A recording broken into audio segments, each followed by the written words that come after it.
आया तो कर देगा टुकड़े हुई।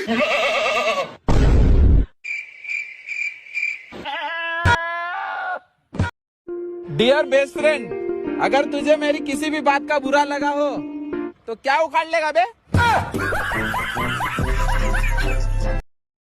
कुछ लड़कियां इतनी गहरी लिपस्टिक लगाती हैं मुर्शद, अगर ताजमहल का चुम्मा ले लें तो वो भी लाल किला बन जाए। वो मेरे दिल में रहती थी, दिमाग में रहती थी, फिर गांड फाड़ के चली गई।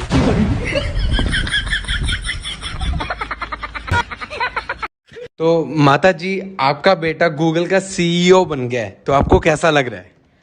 अच्छा लग रहा है। थोड़ा और पढ़ लेता तो सरकारी नौकरी लग जाती और अच्छा लगता। जी जी।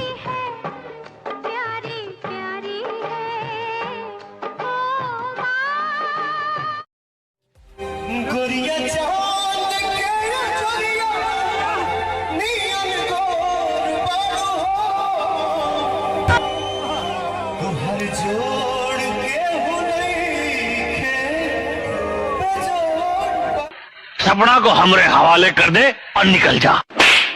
तेरे बाप का माल है ना, आजा, हाथ लगा, हाथ लगा।